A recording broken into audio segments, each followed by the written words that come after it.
Other New Jersey bands that like have been like named in some of these things. Some of them did some really bad things. Some of them did some kind of bad things. Some of them did things that like weren't necessarily bad, but in the current political climate become things that are not cool.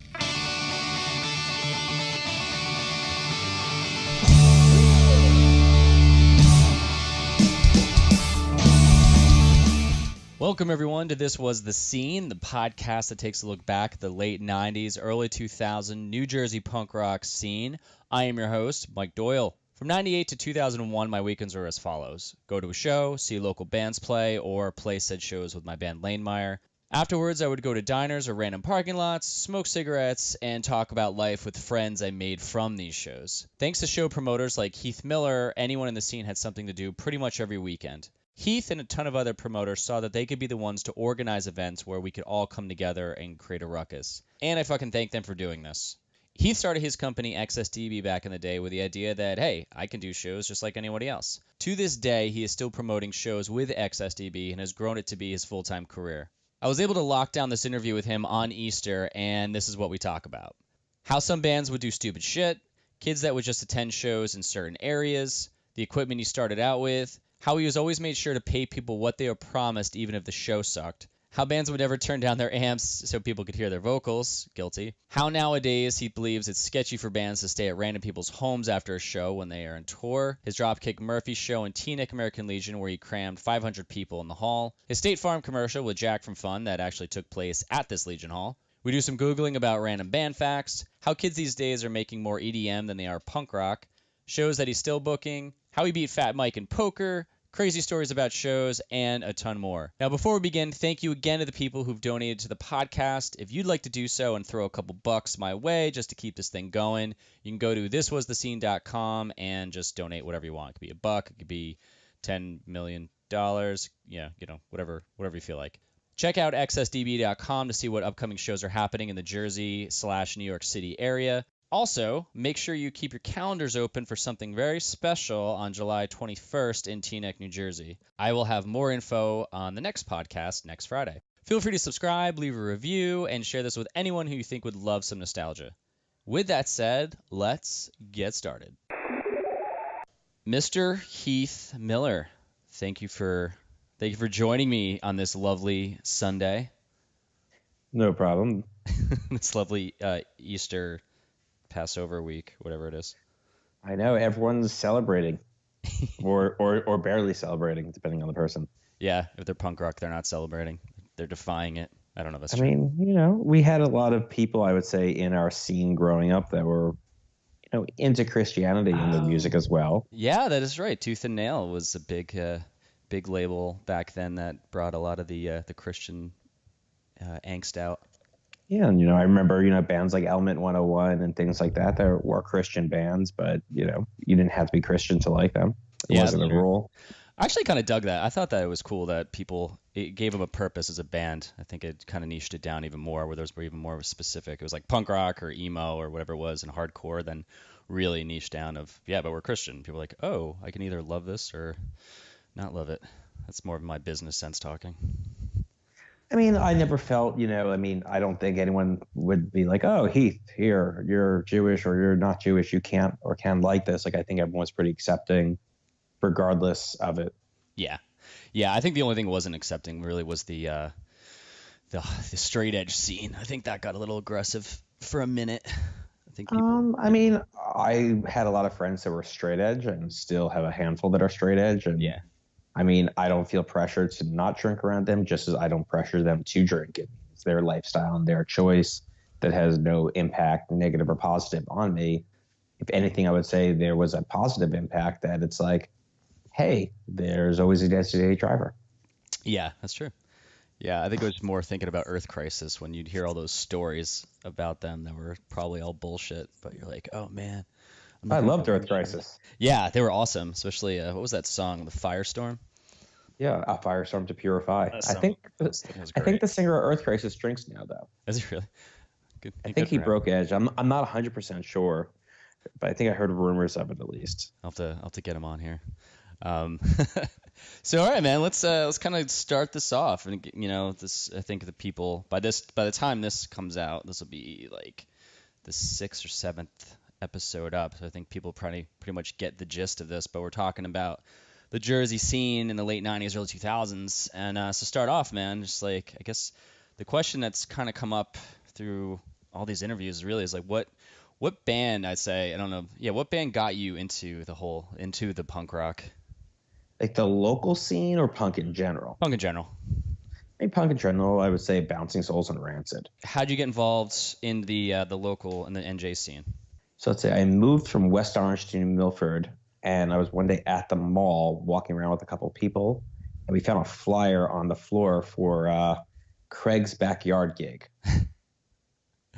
And like went to it, and like this was like I was probably living in New Milford maybe a month or two at the time, and like met all these people that were like friendly and cool. And I hadn't transferred to New Milford High School yet, so I didn't really know too many people in my town, and met all these people that lived in New Milford that liked similar music to me.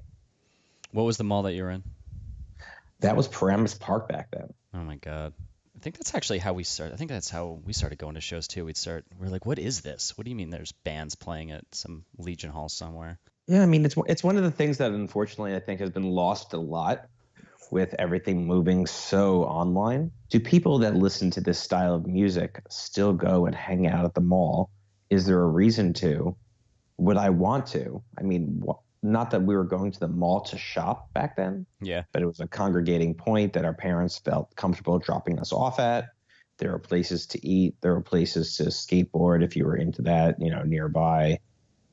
Yeah, we would basically. It was just the suburban wasteland. Yeah, I mean, we would go there just because it was just something to do. But the food court, I think, was usually the focal point because there was always someone handing out some free samples at the Japanese restaurant in Rockaway Mall, which we'd always go to or get like a Cinnabon or some shake or some crap. But we'd always run into, you'd be walking around and you'd see this group of kids that are, wearing the punk rock clothes, the ball, the metal ball necklaces and shit like that. And it's the chain wallets. Yeah, the chain wallets. Oh my God. Yeah, or like the lanyards and crap when they came out. But it's like you'd spot them and almost be like, oh, hey, And then after a while, you'd start seeing them at shows, and you'd start talking to them at the mall and be like, hey, man, I saw you at the show the other day, or, or I saw you were in that band. That's crazy that you're walking around the mall right now. And like there were certain congregating points, I think at the Garden State Plaza Mall and precursor to that, the Paramus Park Mall, that like were the areas that like everyone would hang that were in that kind of similar scene. Did you ever go to any places? I think a lot of the places that people would go to hang out would be the mall, a diner, a show. Yeah, well, I think the diner was always our pre or post show hang. I felt like the diner was more our post show hang. Oh yeah, because we weren't at that age that we could go to a bar. Yeah. So Disco Fries were our bar. Yeah. I remember the waitresses. We used to go to the Wayne Diner. That was on Route 23 all the time. It was either that or the TikTok Diner. Yep. Yeah. And after shows like Birch Hill, there was that diner on 9. After shows at Chrome, there was this other diner on 35. Peter Pank was one of them. I can't remember which one that was. I don't think I ever went down. I went to Birch Hill for one show before it closed down. It was the Goldfinger, Blue Meanies, Weston, Real Big Fish show. Did you go to that one? I don't remember, but man, I haven't heard about Goldfinger for a hot second. They're back around. I think they're touring again. I will reach out. I mean, Real Big Fish I know is going to tour in the fall. Well, they never stopped. Yeah. That surprises me. It's one of those I feel like they just pushed through. And are their shows big? Do you know anything about them? Yeah, I mean, they still do like 1,000 people a night on average. Jesus Christ. Good for them. I mean, that's it. If you just show up, you have 1,000 people a night, you're getting paid, and that's your living, then fuck it, man. Yeah, I mean, there's still a lot of bands that are career bands that maybe they have side jobs when they're home, but like their band is still their primary source of income, or at least it feels like that. Yeah, I think I wonder it's got to be weird though to play and if you have that same fire that you used to have, because in the beginning it was so exciting, and then after a while it's almost like you're going through the motions. You can tell when a band is just calling it in. Yeah. I mean, in some of the bands you actually can't necessarily tell, but a lot of the bands that are in that kind of era time still are pretty passionate about playing it. And like I think a lot of them have realized that they like got really lucky, or that like, man, this is crazy and cool that people actually still care, 20 years later. Yeah, I think after a while it becomes more nostalgic, where it's kind of like vinyl. Vinyl is huge, and then it went away because it's digital records and stuff. But now it came back, and it's in the front of record stores, where it's actually making record stores I feel relevant again. Where the CDs, if there are any, are in the back, but all the vinyls in the front because I think people Oh, are, well, there's a reason to buy a vinyl record, yeah, but there's not a reason to buy a physical CD. yeah. It doesn't have that same like feel to it. Well, it's kind of like the music equivalent of a tea ritual, where you'd go to like a Japanese or Chinese tea house and do the whole tea ritual, as opposed to just dropping a bag of tea in hot water. Yeah, no, that's a good point. Dropping a bag of tea in hot water is listening to a CD or an MP3 or a Spotify stream or whatever, while taking a record slowly out of the package to not damage it and putting it on a record player that has a needle that has a lifespan. At some point, you're going to have to replace that needle. Yeah. Is very similar. Yeah, and you got to let it just go beginning to end. You're not really going to stop and pick it up and put it a couple of grooves in and get the third song, and then the seventh song you start it from either side and just let it go. Right, and it's a slightly different music consumption aspect, just like the tea ritual teas are, a slightly different consumption, aspect than a bag of tea. Yeah, man. So bringing it back, what was your first show that you went to? Local show. What was your first local show you went to? Okay. I mean, the first local show I think was at Craig's backyard. So was this? Did he have a lot of shows, or was that kind of in the beginning, and then people started having their own backyard shows and stuff? I think he only had like 6 or 7, but maybe he had more. I don't remember. They were all numbered. It was like Craig's backyard gig number 3 or number 4 or whatever it was. That's awesome. Oh, that's so great. Who played? Do you remember? I'm pretty sure Sticker played, an Example 24. Heck might have played. I can't remember. Oh my God, Heft. That's right. I forgot them.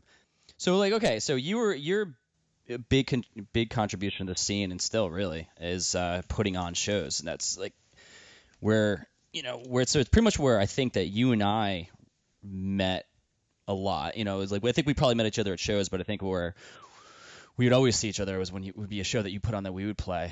And so like what started you on that? Like, did you always want to do that, or did you just kind of one day say, you know what, man, I think this looks like something I could do?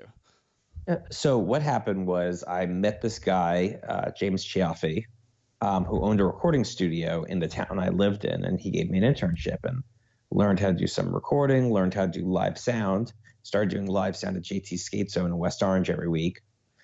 And one day I was like, hey, the person that books these shows isn't any smarter than me. I might as well try booking some shows too. And it kind of just like took off from there and started booking local shows. And then it grew into booking like local shows that sometimes had a touring band, and then just kept doing it and doing it and doing it. And then at some point I got an internship at a booking agency and learned how to book bigger bands that like had agents. And like a lot of these agents back then weren't really like professional agents or trained agents. It was like someone's like side gig of booking their friends' bands. And then sometimes some of these friends' bands all of a sudden became big bands. I was talking about this. There's a couple interviews where it was like even in the Heath interview that just launched, we were talking about. I'm assuming you mean Heath number 2. Heath number 2, Heath Midtown. Actually, yeah, when I was calling, I was like, "Oh shit, this is the next Heath interview." It was funny because like I knew him for a long time, and he was from Bergenfield. I was from New Milford, and like we were, as music grew, we would cross paths more and more, and it was kind of like the running joke of like which one of us was Heath number 1 and which one of us was Heath number 2. I mean, he was the guy in the band, so clearly he was really Heath number 1, but I like to pretend I was Heath number 1. Yeah, I mean, you were like, look, I can either book you or not book you, so I'll be number 1. I mean, everyone always wanted to book Midtown and Humble in those bands, so they didn't need me as the gatekeeper. Yeah, I think one lesson that we definitely learned as like Lane Meyer, I think we got a bit too, let's say, pain in the ass, where it definitely affected us to getting on shows towards the end. I think. It definitely had a negative effect.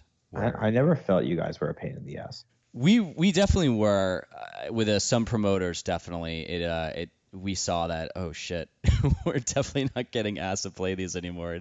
Like at the very end, I think it was kind of like a rude awakening of, oh man, like I think we need to fucking relax. But I think that happened more after the band broke up, and it was just, oh yeah, we were kind of dicks. I mean, I never felt that, but maybe I just was, not paying that much attention to your dickness. It wasn't like that. It wasn't like that huge, but I feel like we definitely ruined some relationships with people just because I think we were just too emotional about shit. But I mean, like some bands, it was always a big scheduling headache, or even like one of my biggest pet peeves now is like when a band cancels a show last minute. Like I won't name the band or the show, but I have a show coming up in the next couple of days that one of the locals were like, hey, our drummer has a personal thing, he can't make it. And it's like, this show is actually selling really well. Yeah. I had plenty of other bands that wanted to play on it. I don't want to like change it right now. It's like, guys, just figure it out. Like find a temporary drummer or play acoustic. It's fine. Yeah. But don't like cancel on a show because your drummer doesn't have his or her shit together a week out from the show. Well, I think that's what bands are missing. I was talking to, I just did an interview with Sean from Lanemeyer, and we were talking about that. And I said, I think a lot of things that bands miss is, and we missed or whatever, was not having a goal or really treating it professionally. It's, well, we just write music and people just show up because they like it. It's like, well, yeah, that's an aspect of it, but you have to be where do the 4 or 5 or 3 of us want to go? We have to just go there. But there's these things we need to do. Like we book a show, we've got to go. And if right, well, it's a 360-degree relationship around it. The song is part of it. Showing up on time for sound check. Yeah. And remaining coherent and sober for the amount of the night that you need to be that. Yeah. And then even after that part, if you're going to get intoxicated or whatever, still being respectful to the venue or to the promoter or to the other patrons or to your fans. Oh, and yeah. We've seen more of that in the last year that's come to light of bands that have done some not so good things to people of not only the opposite sex, but even the same sex. And it's a huge issue. And it's like, this is something that doesn't need to be part of this. Like everyone, like just behave. Like I'm not going to name names of like some of the bands, but some of the biggest bands that were like similar to our scene that were from the adjacent markets or even some within our market did some pretty like or other New Jersey bands that like have been like named in some of these things. Some of them did some really bad things. Some of them did some kind of bad things. Some of them did things that like weren't necessarily bad, but in the current political climate become things that are not cool. Well, that's the way I like this angle of it, because I want to get all these perspectives. There, I've interviewed some bands, I've interviewed, some zines, I'm interviewing the recording side. So every side has this angle, and I think a lot of pressure, or really someone who sees a lot of it, is someone who put on a lot of shows. So when you were doing this back then, and when you started off, it sounds like there was, because I remember we'd be at shows and I tried my best. I was like, I'm never going to drink before I play. I always want to talk to every single person because I really enjoy it and I love talking to them. But I would sometimes see bands where they would just hang out in their van the whole time. They wouldn't talk to anyone, or they'd get fucking smashed and go to play and they couldn't even play. Or afterwards, it was either they like got hammered and they'd start just breaking shit, or they got hammered and it was hilarious and you loved it. Like I remember the Jerk Offs. I loved like watching Jay. He was hilarious. Like him and Patino and them, they would just crush like Guinness the whole time, and it was funny. But and it was also different depending on what situation you're in on venues that allowed alcohol versus didn't, and respecting that to not screw it up for everyone else. Yeah, because back then, like this was very much a suburban teen scene to very early 20s. I mean, there was very few people over really 21 or 22 that were really involved in this as a core. Yeah. Particularly on the Wayne Firehouse side of things. Yeah.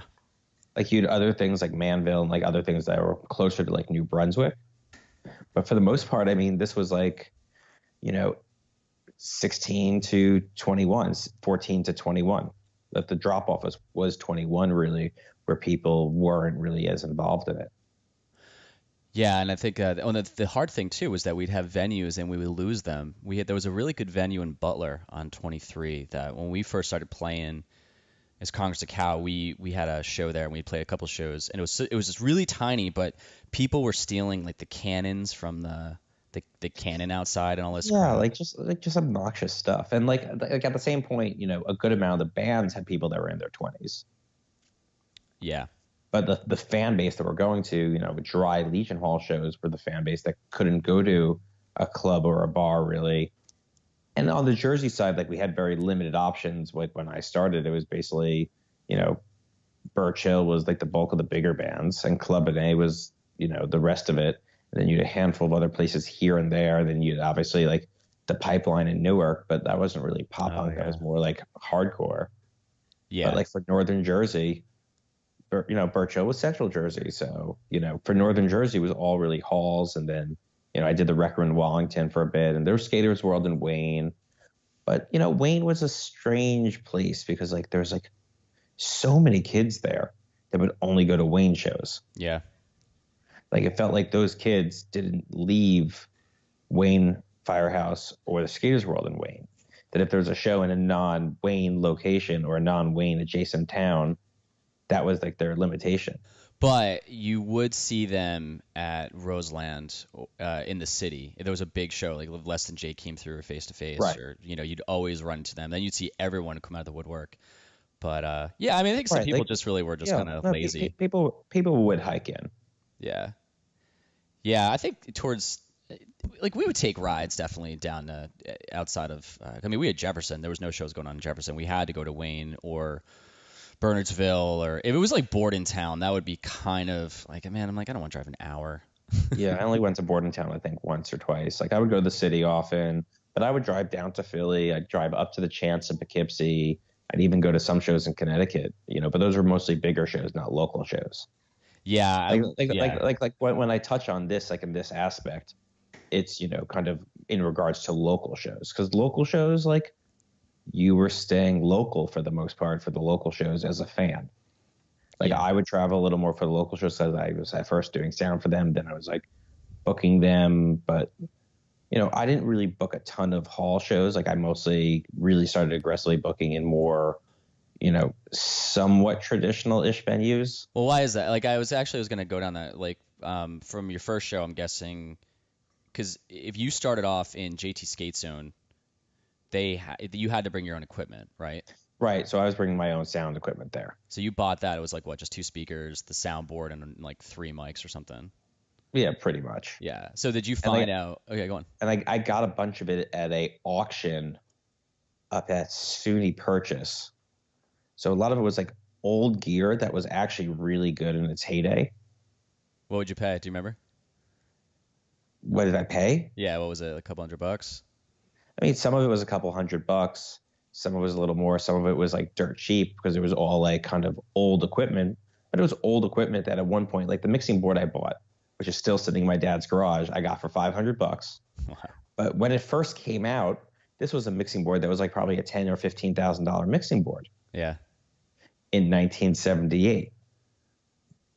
Like it was a Yamaha PM 2000 that like the current model of the Yamaha then, which was Yamaha PM 4000, was like an expensive board. Like if you look at the modern day equivalent of the Yamaha PM series, let's see, Yamaha PM. Oh, here, even a Yamaha PM 2000, like you'll see a fully restored one right now on reverb.com is selling for 15 grand. I think it finally came back into being vintage. Jesus. You just sell that shit. I don't know. I know. Well, that's what I've been waiting for. I've been waiting for it to transition from being antiquated to vintage. Yeah, it's like having. I think it might just be there finally. Now, did you ever, when you had that, you get this equipment, you start doing the shows, and it was what I was gonna say before we started talking about Heath 1 and 2 in year 1. When I talked to Heath 2, one thing I mentioned, I said, I think there's a lot of people who would show up and just play, but there's a lot of people that kind of got that. I think if done right, this could be a career. And I know Gabe definitely saw that in Midtown, and I felt that you definitely saw that when you started, because I feel like you always ran things pretty airtight and you had kind of a vision. Would that be correct in saying? Yeah, well, it started out as this hobby that became my career somehow, but it was also kind of, I think, the values that my father instilled in me, that he was like, hey, make sure to pay people even if you don't want to, if you promise them that they were going to get paid a certain amount of money, because all you have in any business is your reputation. That's really good. I didn't know that was a huge thing for bands if you showed up, especially a touring band. If you were promised, let's even $100. I mean, that was big money. Yeah, there was one time a show that I booked with a girl that will remain nameless at Chrome. Okay. And she shorted a couple of the band's money. So I basically took money out of my own pocket on a show that I booked, not as the promoter, that I booked as just the guy representing the venue. And like, I didn't want them leaving the venue that I was attached to thinking that they didn't get paid, because at the end of the day, if they leave Chrome and go and say to someone, hey, yeah, I played Chrome and I didn't get paid, the average person wouldn't differentiate between me and said nameless girl that shafted the band a couple $100. Yeah. And it's like, okay, I remember I took her guitar and her driver's license and I think something else is collateral. That I was like, all right, oh no, I think her camera too. Like I took like a couple things from her as collateral, which I think I got part of the money back. And then her mom like called and threatened me that I took her driver's license and this and that. It's like, okay, fine, I'm going to give it back. But it's like, this person owes me money because I paid the bands that she wasn't going to pay. Yeah. Like in retrospect, I should have been like, here's your broken guitar. I should have just smashed the guitar, taught her a lesson. But was it my place to teach her a lesson? No. So she put the show together, but you were running the venue. Is that how it was? Or you just I was the guy that was like the talent buyer or the booker, the promoter, whatever you want to call me for Chrome at the time. Oh, I gotcha. So it's like if she left there without paying the band, it will reflect poorly on the venue, even though it's her fault because she didn't pay them the money she promised them. Yeah. Did you ever run any shows at Stone Pony? No, but I had bands that I managed that played Stone Pony. Yeah, Stone Pony was weird because they would say you have to sell like 10 tickets or something, and they were like $20 a piece or something or I forget what it was, but you'd show up there and you basically had to pay to play. Yeah, I never liked the pay to play thing. Like I would give bands tickets to sell, and it would be like, hey, don't tell me you're going to sell 50 tickets when you're going to sell none or 5 or whatever. And it was different back then because also the internet wasn't as big as it was now is now. And kids didn't have as comfortable parents of giving their credit card to buy tickets on the internet yet. Like when I first started doing online ticketing for shows, I was doing it through PayPal. Yeah. But, I still like to this day, will sometimes give local bands tickets to sell, and some local bands are into it and some aren't. And we do it less now than ever before just because it's not as commonplace. But some bands like it that they could force their friends essentially to commit to the show then. Yeah, just actually now it would probably be easier just to have them Venmo you money too. Yeah, I mean, some bands will do stuff like that, So like going back then, you start doing, I think I remember meeting you the first time at JT Skate Zone. We played a show there. What the hell was it? Fun Size. We played with Fun Size when they were touring, and I think I don't know if you remember that, but I was thinking more that I remember shows in Manville that you would run, and we'd show up there, the Elks Lodge, and you'd be running. Well, Manville, I was only doing sound. Yeah. Like I never booked a show at Manville, and I only did some of the smaller shows there because John Hiltz did the bigger shows for sound. Okay. Did you ever get scared and nervous when you show up with your equipment and just watch the bands play when you're like, oh God, they're gonna destroy this? I don't feel like I really had that issue often. Like I remember like once in a while I'd be like, hey, the band broke a microphone or a mic stand. You got to give me an extra $20. Yeah. But, like my pricing was like super low for sound. Like, looking at what I charged, I don't even remember what I charged back then, but I think like the amount of work we were doing to make like $200, so to speak, definitely was, super low, but, it's not like we had great equipment. We had okay equipment, Yeah, and that was the harder thing too. I remember a lot of bands would show up and they would just put the amps so loud and the mics would just be on, Yeah, and I was like, guys, you have to turn down the amps because the PA can't get loud enough to have your vocals above it. Yeah. Yeah. But then some bands were like, yeah, but we can't really sing, so we need to drown that out. You're like, okay. I mean, production value nowadays is much higher than it was back then. Oh yeah. Locally, even like, do you see? Are there actually Legion Hall shows anymore, or is it just all in clubs? I have no idea, honestly, on the Legion Hall shows. Yeah. I mean, in Brooklyn and in Philly, you have your house shows, DIY spaces, and things like that often have pretty bad sound. Really? Wait, DIY spaces. What's this? Is that like Like in Brooklyn, yeah, what is like that? like in Brooklyn, like it could be like the corner of a bar, or it could be like a little just random space someone like rented out. Now though, I mean, obviously because you're pretty much tied to clubs where you like get access to doing the shows, or do you just have certain days of the week where you do them? No, I mean, I don't do anything where it's like I book every Friday at this place. It's, it lines up with the bands on what dates they need or their tour coming through or whatever. When did you so when you started doing all this, when did you realize like I'm gonna do this full time?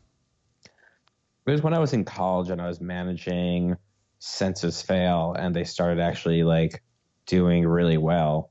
And I was running shows at the same time that actually started like being profitable. And I was like, okay, so like I think this is my job now. Interesting. How'd you get the gig with Census Fail? I was trying to help them find a manager. Like I met them through booking them on local shows and helping them grow, and like all their biggest shows were my shows. And then I was trying to help them get a manager. And then I remember buddies like, Heath, like, you should just manage us. I'm like, you sure? He's like, yeah, just like whatever. Like, you're the guy that's been helping us do everything anyway. You might as well just manage us. So I was like, cool, I'm down for that. Sure. I feel a lot of people started that way. It was a friend. I know Laura. I said her name before. Laura Ladishev. She was another person I felt that kind of figured it out with the business side of it, but just knew that there was the people who were kind of, oh yeah, I just show up or we'll book shows, but she took it more serious, where she started with Heft and then she was managing Humble, and I forget if she really went anywhere after that, but she was like very into it. And I think that was just it, because it was just someone who was friends with bands in the beginning, and they said, hey, this is actually not that. I mean, obviously it's difficult, but you see how to do it. Well, I mean, a lot of it is handling the parts of the band that the band shouldn't and doesn't want to deal with. Like in an ideal situation, the band wants to concentrate on their artistic aspects of it and their performance aspects of it, and not have to worry about the business aspect of it. And separating those two things is a good thing. Yeah. Because when it's like the singer of the band asking you to pay them $500 versus the manager of a band asking you to pay them $500, it comes across as a different, vibe. Yeah, I think a lot of people who are the singers too, they all usually have the lead singer syndrome, so they're either. Well, no. I mean, it's not even that, because there are a lot of managers that are in bands or self-managed bands. But I feel like back then, when you were often dealing with on a local show or a local-ish show for some of the bigger local bands that could say, hey, we want $500 because that's what we're worth, or we just want every single band member to get paid $100 to show up, or this is how much it costs us in gas and tolls and like everything like that to just cover our expenses. It's like a lot of times, like I would book bands back then that there was not really much of a conversation about money. And like at the end of the show, you'd be like, oh, a bunch of people came, here's some money. Yeah. And at some point when, it grew past that, like people wanted to have some sort of defined metric of how you were paying them or not paying them. But I think it was also easier if you had a manager. I mean, we lucked out because we had Sean, who was also in the band, but Sean would be like, yo, you're paying us. And we would say, yeah, you go talk to him. Because we were more like, we don't really want to deal with it. And that's kind of the point I was making with the whole singer thing, is that I think, like what you said is bands just want to make music and do this thing. You want to separate the art and the business of it. Yeah. In an ideal situation, because you don't want the band looking greedy. And then you can also, like, it's the Scapegoat Syndrome on how Ticketmaster came to light in a lot of ways, and how the band manager or agent, that it's like, oh, okay, this isn't what I'm charging. This is what our manager says it costs for us to do the show and get there and not actually lose money. Yeah. Like, we're not trying to make a lot of money, but we don't want to lose money playing your show, dude. Yeah. We actually have to live. And actually also, the same point, if these shows are growing to a certain point where there's hundreds of people there, we should get our fair share, because no one is coming to see you as the promoter necessarily. They're coming to see me as the band playing on stage. Yeah. Granted, there are exceptions to the rule because there are or were some promoters that had like a lot of friends that would just come out to their, things. Like you would sometimes play at like a frat house, for example, which is more common on the West Coast than the East Coast, of like playing at a show at a frat house, and like you had the built-in crowd of 150 people from this frat plus your normal fan base. Yeah. Which like the frat fan audience wasn't always the best, but like when I was managing Halifax, like they did pretty decent on some of the frat circuit because like, okay, we're going to get 150 of our own fans, 150 of these people for the frat that just want to come and party. And like all of them are like not really that awful of people. So, all right, we're going to have a pretty good show, twice the size of our normal shows. Yeah. And even like when I was working at Webster Hall for our Friday or Saturday night party, which, kind of was like a branded entity, in addition to the audience that would show up specifically for the headlining DJ, there was also a specific audience that was showing up because, hey, it's this party on Friday night at Webster. I like that scene. I like that party, et cetera, et cetera. And like you have that a little different in punk and in pop punk and in like the scene, so to speak. When you really look at Warped Tour, going to Warped Tour growing up, we weren't really going to Warped Tour for one specific artist or a handful of specific artists necessarily. We were going to Warped Tour for Warped Tour because it was branded as that thing right. that we're going to like most of the bands there and all the like the people that are similar to us are going to be at. Did you ever find when you were doing shows, like starting off, there would be bands who would say, yo, man, like we brought the majority of people this thing, you need to pay us more? Was there ever any of that kind of aspect? Or Yeah, no, like, it definitely happened. And like, that was part of the reason why sometimes you would have bands sell tickets, because then it gave a measurable metric that didn't exist in a different way to, track. Like nowadays, I could sell tickets online. I could track where the ticket sales coming from. I could survey customers at purchase and say, what band are you here to see? So we could have some more reality of it than the assumption. Were bands ever actually asking for a per diem locally when you started, or you just go up to them afterwards like, hey man, here's $50 or here's $100? I can't remember exactly, but there was definitely like some bands that were like, hey, we get a minimum of this, or like this is our fee or whatever. Did that ever throw you off in the beginning, or did you completely understand? I really can't remember, to be honest. I remember the first time I gave bands like a formal offer, and like the concept of like, okay, I'm guaranteeing you this much money and you get a percentage after this. And it's not just like a random amount or a per head or something like that. Did you find that it made more sense when it was a touring band than it was a local band? Not necessarily, but at the same point, a touring band had more overhead per day than a local band that's driving from their parents' house or from their dorm. Yeah. Like if you're on a tour, and like back then, most tours weren't in buses that were playing, these size venues, or even at Chrome, like it was rare that we had tour buses at the beginning stages of it. Yeah. But okay, you're in a band, you have a van, you're sucking down $100 of gas a day, you have tolls. Sometimes you need a hotel. Sometimes you could stay at a friend or a fan's house.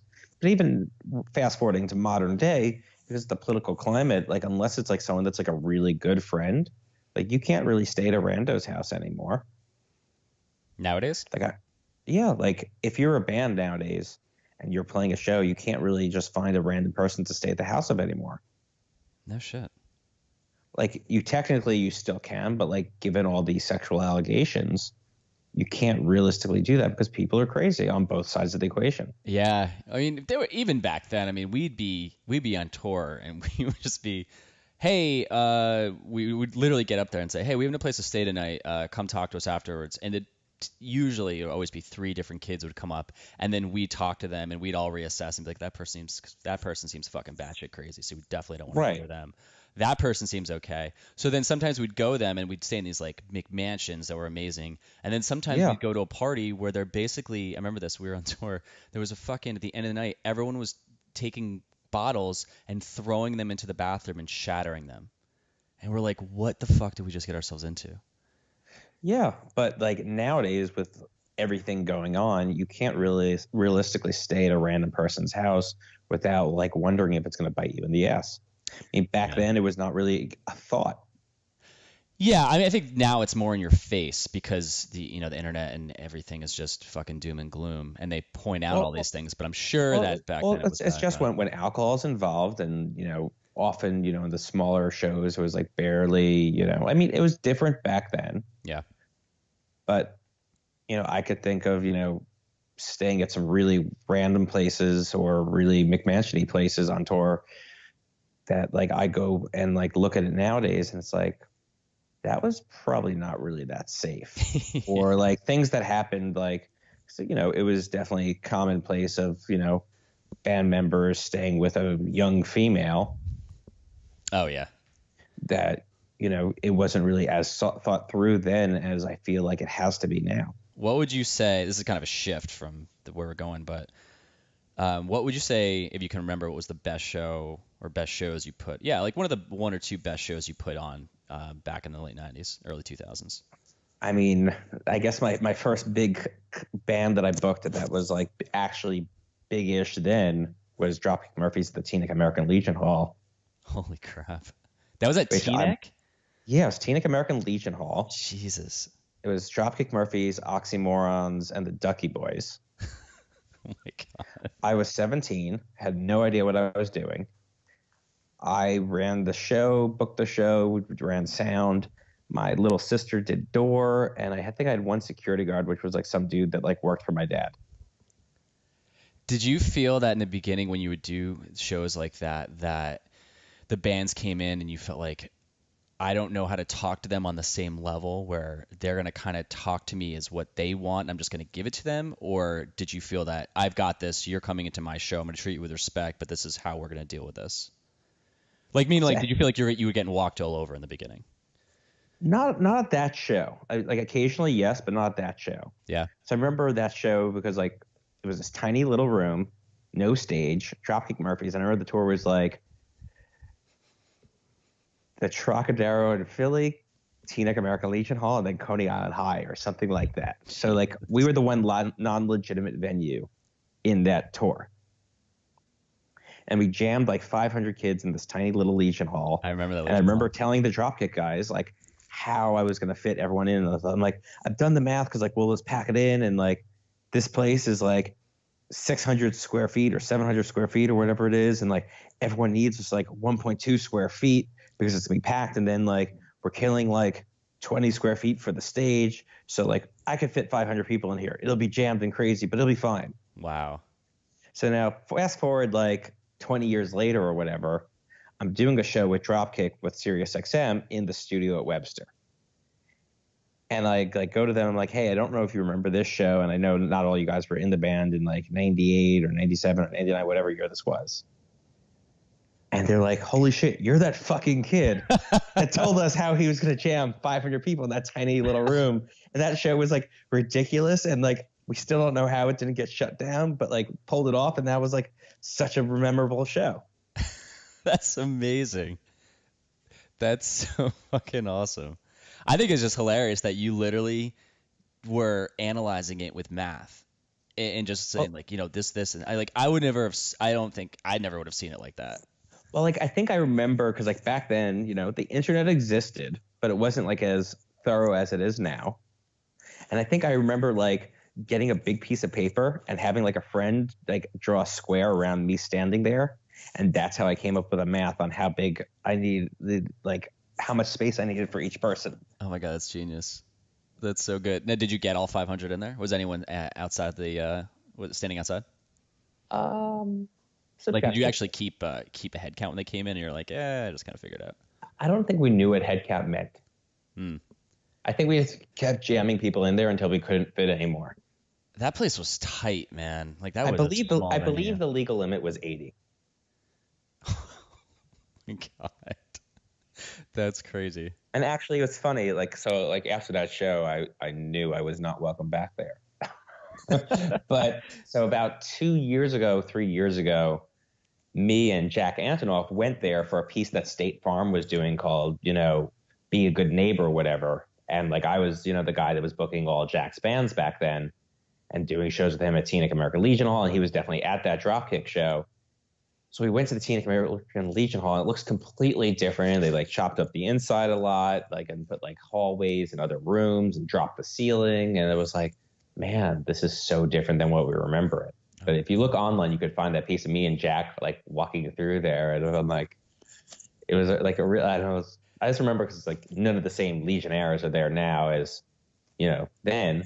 It's like talking to the bartender. I'm like, has anyone still been here that's been there since the 90s? Like, no, not really. I'm like, okay, good, because I was told to never come back here. I feel like I could talk to Melissa from the Bergenfield Girls, and she'd be like, that's why we never were able to put shows on there again. Oh, no, everyone knew after that it's like I kind of just wasn't really responsible in regards to, the amount of people we shoved in there. Nothing went wrong. Yeah, it was just a fire hazard. The cops were great about it. The cops didn't shut us down. The cops were cool. Yeah. And it's like I still book some shows in Teaneck nowadays at Mexicali. Oh, sorry, Mexicali. It's called Debonair. I love that club. I loved Mexicali. If it looks the same or whatever, I thought that was a great club. Yeah, I mean, the new owner took down like the tie-dye and stuff like that. Like I have a show there next week that's doing pretty well with East of Eli and a couple locals. Yeah, I love the sunken bar in the background. You could just sit there and just kind of eat and watch. I'm so old. Yeah, but like I started booking at Mexicali near the end of School of Rock. Yeah, I never went to School of Rock. Where was that? That was in South Hackensack. And it was weird because like the audience that would go to School of Rock was more like your kind of, like I would say a transitionary, but more like your traditional NJ scene vibes. And then when I switched to Mexicali at the time, it was such a complete change. And like, I don't know if it was because it was a traditional venue with a bar or what. Like School of Rock wasn't necessarily a traditional venue, but it wasn't like a hall, like because we had a sound system that was installed there. Yeah, like, there's no bar stage though. We didn't have a bar. Yeah, I think I remember hearing that. We were gonna play. We did like a reunion show a couple times, but like 2010 or something, we did that, and we were thinking about trying to do. I think we were talking to you about that because you did the Maxwell show in 2010. Yeah. And I think we were kind of talking to you about School of Rock or Mexicali, but we wanted to make sure there was a bar. Something like that. Mexicali had a bar. Mexicali had a bar. I went to a bunch of shows. I saw like rival schools there and Harvard and Balance Composure and stuff. I forgot that I did a rival school show there. I was so pissed, dude. I go to see rival schools and they the lead guitar player, he had quit, I guess, before they went on that tour with that second album. And I show up there and it's Walter and the rest of the guys. And I'm like, what the fuck? This is a 4-piece band. They can't pull this sound off. I got so mad. I like walked out after 3 songs. I was like, this doesn't sound exactly what I want it to sound like. And then I go to see Quicksand. I'm totally jumping out of this, but I went to see Quicksand about 6 months ago here in North Carolina. And I'm like, oh my God, it's the original lineup. This is so awesome. I show up there and it's him and Sergio and their drummer and the other and Tom, their guitar player. He wasn't on tour with them. I'm like, why is every time I go to fucking see Walter's bands, it's just a fucking 3-piece? I don't know. I mean, it's like. And now you're older, I get it, but when you're in a 4 or 5-piece band or any amount of band members, more than one, that also those band members are full-fledged band members and not like hired guns, so to speak, and hired musicians. Yeah, it's a challenge. So when you're in a band that's like, a band that has like salaried touring musicians with you that get paid the same every day, regardless of what you get paid. It's different than when you're in a band that's a partnership. Yeah, but I think these bands also, they had gotten back together. When bands reunite after years, it's kind of it's like, oh, this is like a cool hobby. It's not the same. Well, I believe one member of Quicksand went a little off the deep end. I think that's what happened. Oh, I really? think he got arrested for something or something like that. Oh shit, that sucks. I mean, I can Google it, so I'm not like misspeaking. Yeah, no, I don't think. I have a feeling that Quicksand's not gonna be listening to this podcast, but I mean, you never know. They're about to tour again with Glassjaw, so spoiler alert. Yeah, Glassjaw. I loved Glassjaw. Oh yeah, here we go. From Brooklyn Vegan, Quicksand played as a 3-piece after Tom was arrested. Okay, all right. So he got arrested. That makes me feel better. Doesn't make me feel better, but that makes more sense. He was arrested for shoplifting at a CVS. Seriously? Yeah. Okay. Really? A CVS? Come on, man. But in CVS's defense, the documents state that he stole 43 items from the CVS. Was he getting like the Britney Spears perfume and the? And he also got charged with resisting arrest with physical force. So he stole 43 things in his backpack and short pockets. Interesting. Yeah. But still, like, it would have been awesome to see them. But I don't really know where I was going with that. Actually, this was something that popped in my mind when you said you were walking through the Teaneck American Legion. I will get random friends from New Jersey, texting me pictures of JT Skate World, what it looks like now, the Wayne Skaters World in Wayne, what it looks like now. What does Skaters World in Wayne look like now? It's not Skaters World anymore, is it? No, it's I think it's like a shopping center, or they turned it into something completely different. And I don't know what JT Skate Zone is at all. It's a empty building. So Barker from Lanemeyer, I was talking to Sean from Lanemeyer, and he goes, you have to really start telling people. It's just saying certain names like, oh, Casey, because people they don't know who they are. So right. Barker from Lanemeyer, he works at Verizon, does like really well. And when he started off, he was installing lines, and he was in the neighborhood of JT Skate Zone, and he drove by there. My mom and my aunt and uncle still live in West Orange, so I'm there once in a while that I could actually swing by and be like, God, what the hell is going on? Yeah, man, it's an empty spot. He was installing lines and drove by it, and it was just an empty building. He like walked inside and was taking pictures. Said it was like super creepy. Yeah, I mean, like, and the problem actually, and it's not necessarily a problem. I'll also say the difference. The difference right now between the music world now and then is like the audience that was the local show audience then has been replaced by other genres. I mean, this is the last year of Warped Tour. SoundCloud rap is, bigger than ever before, and hip hop is bigger in general than ever before. That the same kid that back then that would have been the kid listening to local pop punk stuff listens to SoundCloud rap and EDM. Yeah. And is that a bad thing? No, it's just different. It's just a different focus, Right. It's a different scene. And like, will punk come back in a bigger way at some point? Probably. Yeah. Will ska come back in a bigger way? Questionable. I don't see that. It's like saying disco is going to come back. Dude, disco is back. Like hardcore back, or is it just kind of mixing in with hip hop? When you really look at disco and you compare it to a lot of the modern day stuff, like, is artists like Chromeo that far off from disco? See, I don't know. I don't listen.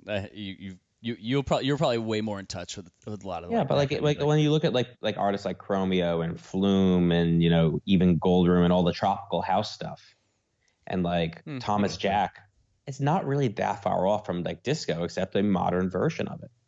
Yeah, I think though that the punk scene, ska is kind of thrown in here and there, but the punk scene, I said this in a couple episodes ago, but the Pennsylvania scene really started bringing it back. Doylestown and Wilkes-Barre, not Wilkes-Barre, The Office. Where's that filmed?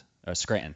They had a really big punk scene. Bands like Tiger's Jaw and Balancing Composure and Title Fight. I felt when I would see videos on YouTube of them playing at shows, it looked like the same thing as what we used to go to. Kids were just like going fucking apeshit, and it was, man, these guys, and the sound that was raw. I mean, Philly's always had like a good house scene. Like one of my employees right now, she went to school in Philly, and like, she was like from the house scene, so to speak. Yeah. But like in New York City proper, you don't really have that. In Brooklyn, you have that a little more because there's a lot of DIY shows and a lot of DIY spaces and people that'll just like throw shows wherever.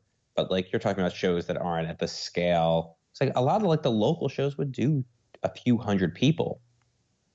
Yeah. Like it wasn't uncommon for me to rent a Legion Hall back then. Like there'd be like 300 people and see a bunch of local bands. As opposed to now, like the local shows in Brooklyn that are like DIY local shows, it's like 40 or 50 people. Yeah. But, music is more accessible. There's no gatekeeper anymore. We didn't have YouTube in 99. We didn't have YouTube till, I think, 2004, maybe 2003. What year did YouTube start? I'm not really sure, but I mean, I don't think people really started utilizing it. I think in the beginning there was just people making stupid videos, but then you started seeing. I would be searching on YouTube for, Weston or Weston 99, and all of a sudden these videos would start popping up, and I'm like, holy crap, I can start looking for video from back then. Yeah, and look, we're in an exciting time for music. We're in an exciting time for technology. you look at some things like HQ that are doing something that hasn't been done in a long time. Like, you're familiar with HQ, right? Yeah. All right, so HQ is this trivia app that at 3 o'clock and 9 o'clock every day, they go live. And like 1 million people basically tune in on their phones to this interactive trivia show that you get like 3 seconds or 5 seconds or whatever it is. I think it's 5 seconds to quickly answer a multiple choice trivia question to win cash. I just heard someone talking about this, overheard someone talking about this at a bar last night. That's crazy. Yeah. Now, the interesting thing with it is nothing else that exists really out there right now is something that's not on demand that you actually have to tune in, aside from sports. Sports is like the one qualifier right now that people actually watch in real time on a regular basis. Right. Besides that, like, it's not like everyone is rushing home on Saturday night to watch SNL. I watch SNL usually Sunday afternoon. Yeah, I'll watch the clips on YouTube.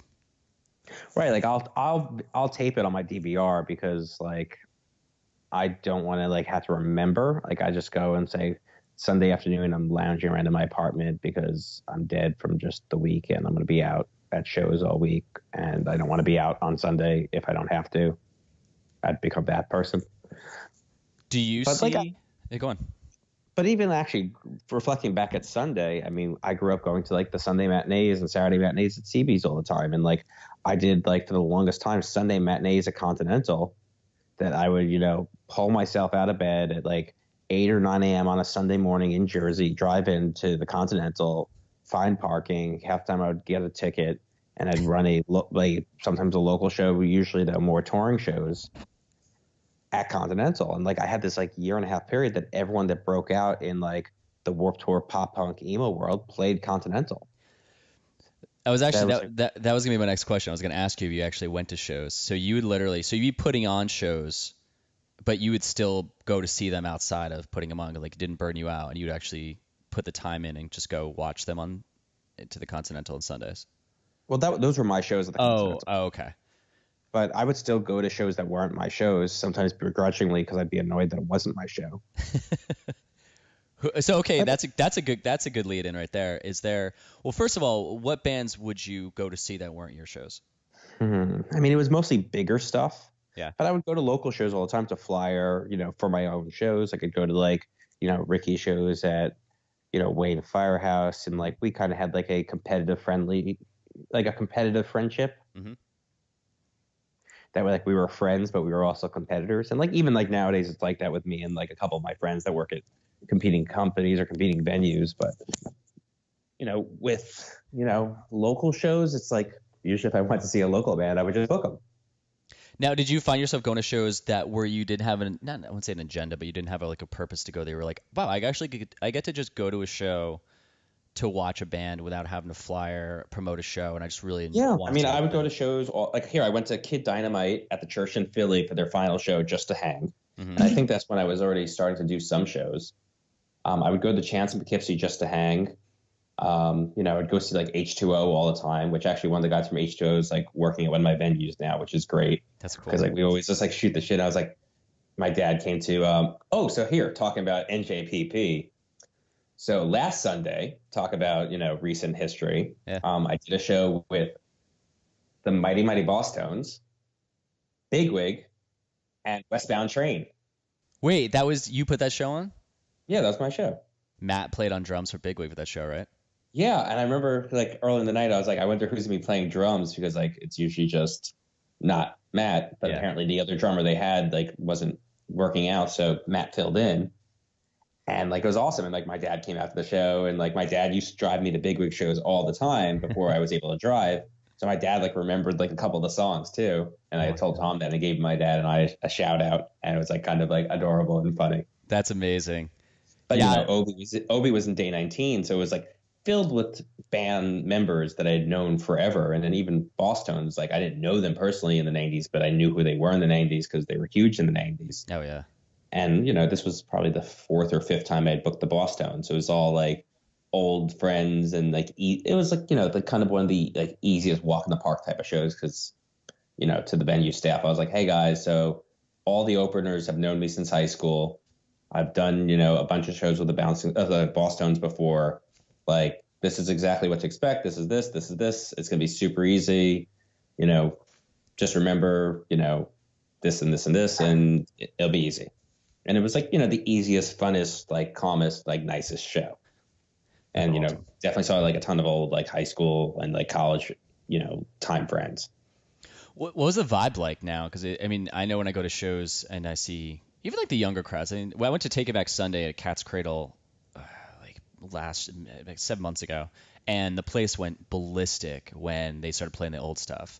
But I feel a lot of vibe now is the older crowd likes to have a beer in their hand and kind of just bob and not really get into it. Well, there's certain bands like Taking Back Sunday that, not to compare them in the way, but when you look at it in the emo pop punk, catechism, or I don't know if catechism is the right word.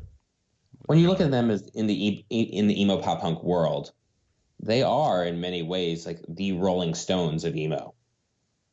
You think? Like that, like for kids that like were in that specific scene, like they are the Metallica of, that scene. They were the biggest band in Long Island along with Brand New. Yeah. And Glassjaw.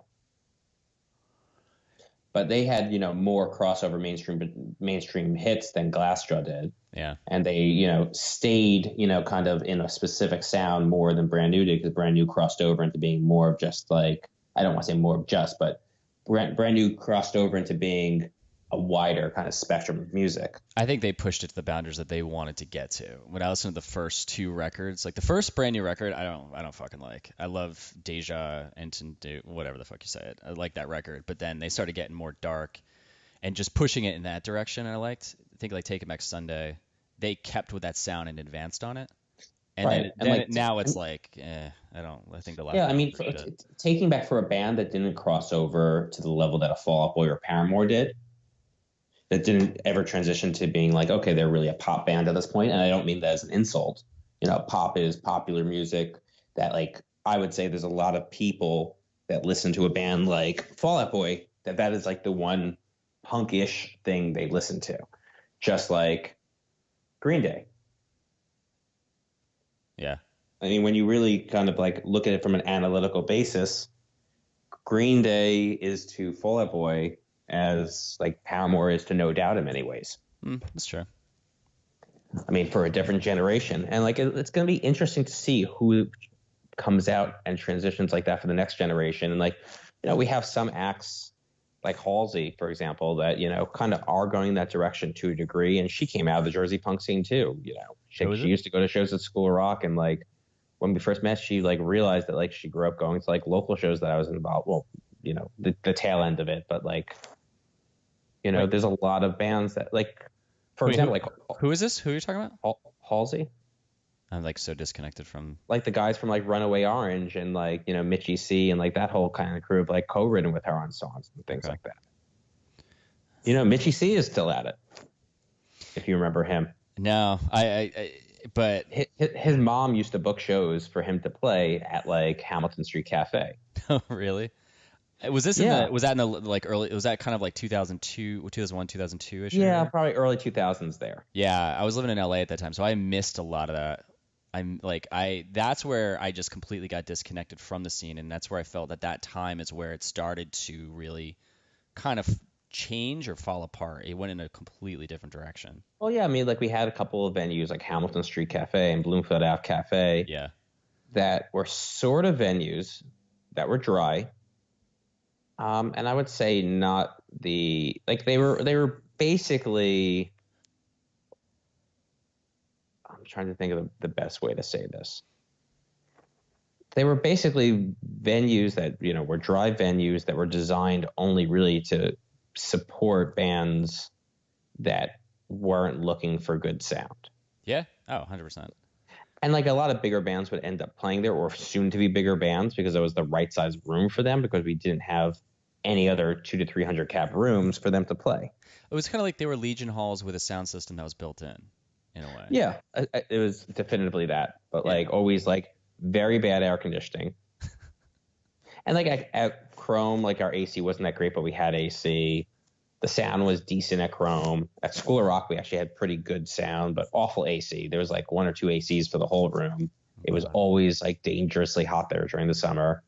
What I tried to do actually one summer, I think it helped a little bit. I tried getting these 300-pound blocks of ice and putting a fan in front of it to kind of retrofit a ghetto AC. That's crazy. And like it wouldn't really help that much, but kids would like literally like hug the ice to cool down. That's awesome. But nowadays, like I think something like that would be, frowned upon. Yeah. And like also safety nowadays is very different than safety then. In the climate of concerts or shows or just any kind of mass gathering, versus back then. Yeah, I mean, back then you'd be cramming. I'm thinking back. I didn't even remember AC. I remember, I think certain places would have it, definitely would have it on, but there'd be more fans. I don't remember there really being AC, and we'd be sweating our asses off, and then we'd get to play, and then we'd really be sweating our asses off. But that was kind of the fun of it. Like everyone would be drenched walking out. Yeah, but like nowadays, like I don't think. I mean, safety is a concern, and like once again, like I guess hall shows have been replaced by like DIY and like house shows to a degree, and like house shows always existed, but when you look at like the Brooklyn scene, and it's a little different.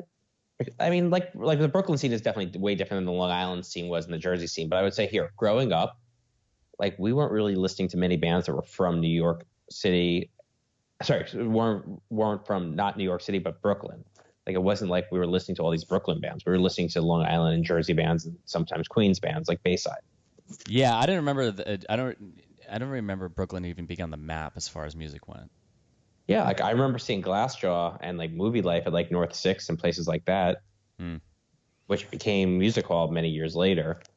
But it wasn't really like a thing back then. Like it was like going to Brooklyn. Like I would go to see something like a hardcore metal show at L'Amour's once in a while.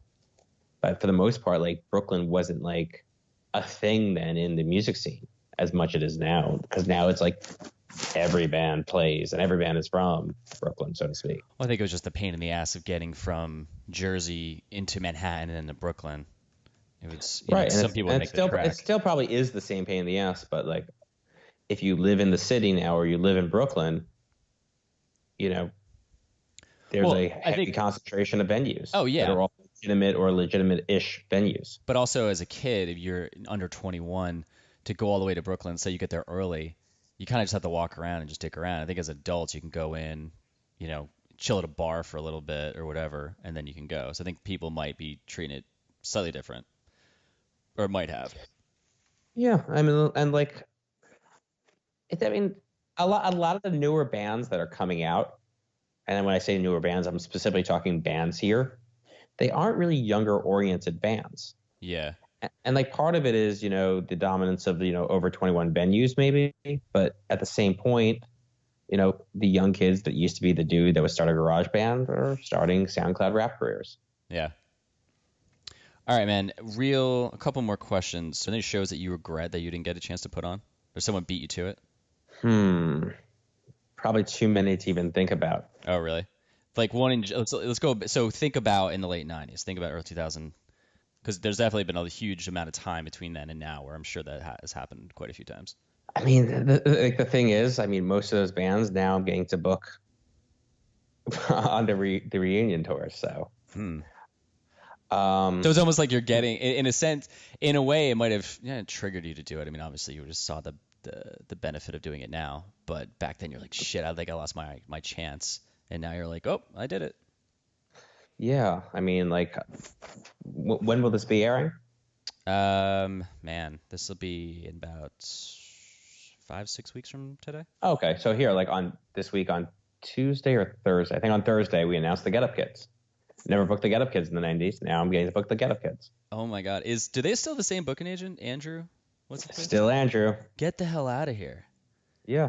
Holy crap. Is he still booked? Because he had the Get Up Kids, and there was a couple big bands he was booking. Yeah, no, he did Alkaline Trio. He did Dashboard back then. He did Brand New. Mac Alley, that worked for him, did Taking Back Sunday.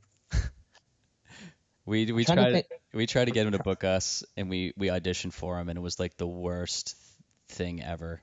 I think he looked at the guy who brought him in. He was like, "Are you fucking kidding me right now?" Like, okay. I guess like I've never booked Blink 182. Well, it seems like you'd kind of get your chance. You get the Skiba version.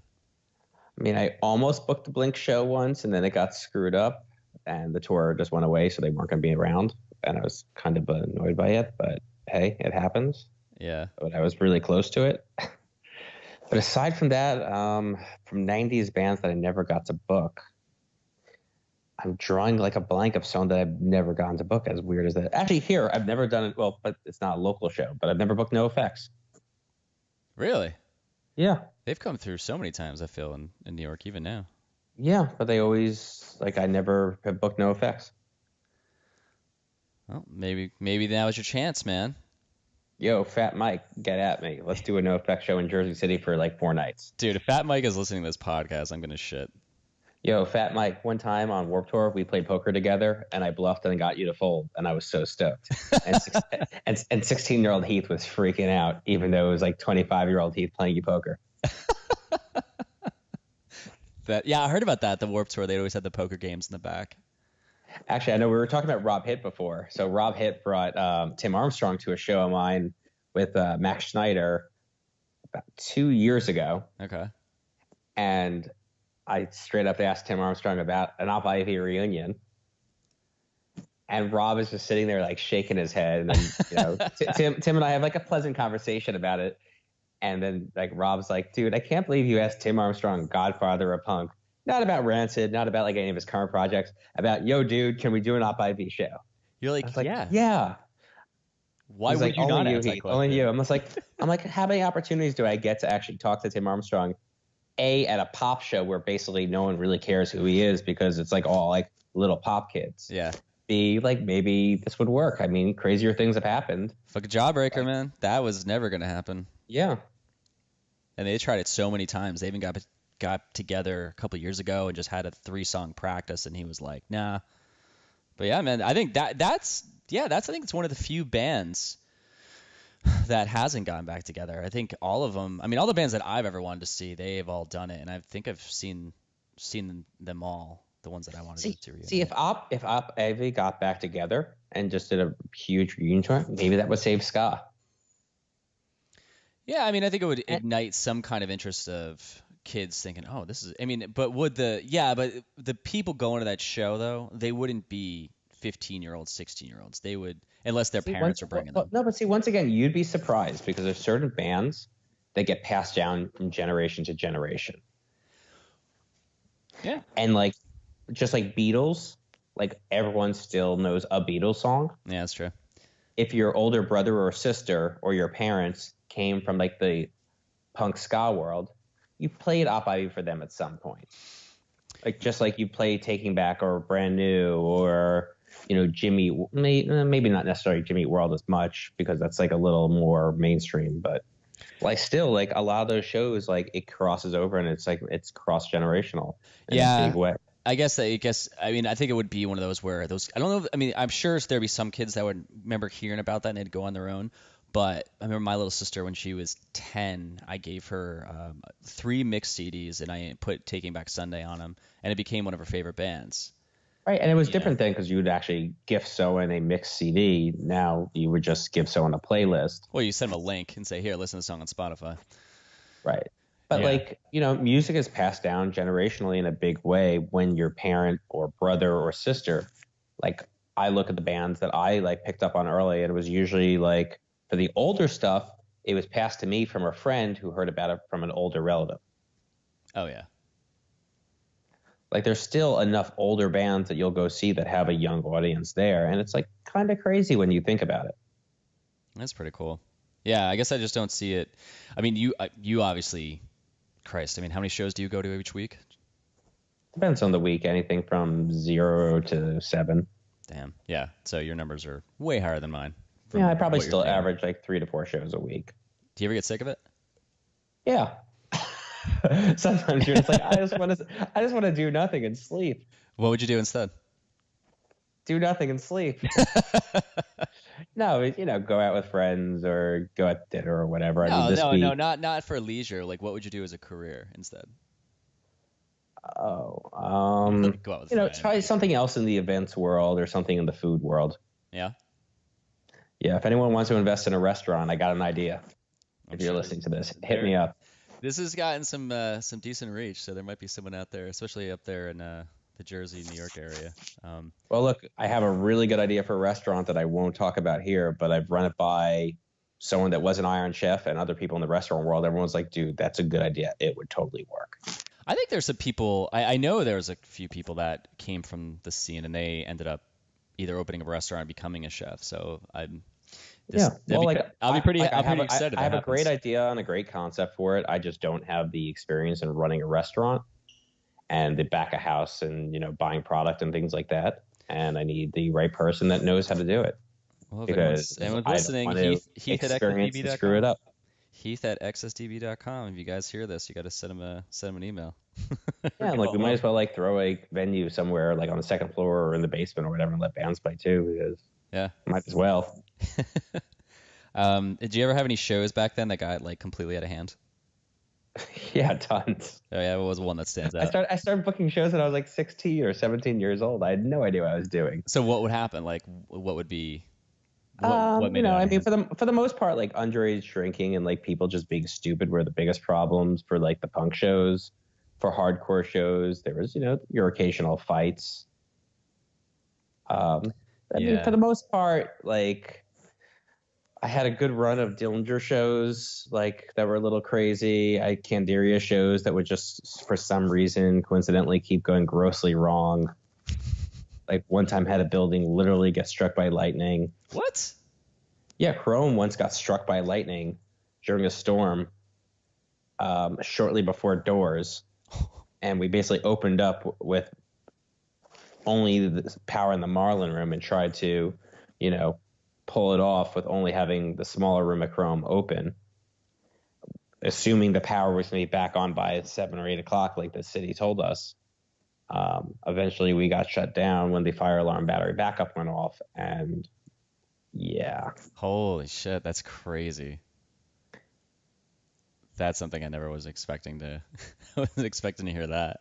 Yeah, or I had one show that I walked into the green room during an incident of former bass player attacking current bass player. I won't get into which band or what show, but had to go to the district attorney's office to give statements about what I saw. Keep going. There's a lot of good stuff here. One time I had to give a statement on just, once again, district attorney's office for New York on the day a show happened to verify that a show happened on a certain day, because there was a picture posted on social media. This was a hip hop show of a gentleman wearing a bright green hat, I believe, that matched the surveillance footage from a attempted decapitation with a machete uptown somewhere outside a bodega. And he was being tried for attempted murder.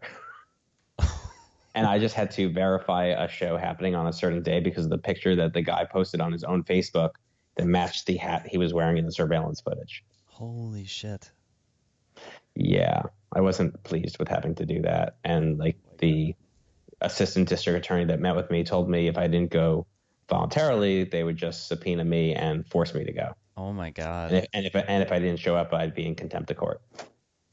I was like, dude, I don't want to testify against a known gang member that tried to kill someone with a fucking machete.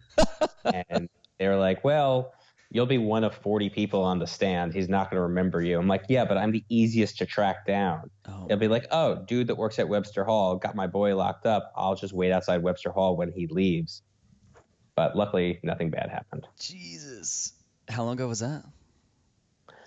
A few years now, enough that I think I'm safe. Okay, because I could totally edit that out if you feel. No. And look, I had nothing to do with the guy getting arrested or getting to go to jail. I mean, I remember asking me do you see the guy on the footage, in the courtroom? I'm like, I don't know. I mean, that guy has short hair. That guy had long hair. I don't know. Yeah. He could be the same person. He could not be. I have no idea. Jesus Christ. I gave very vague responses. I didn't want to die. Yeah, I can imagine.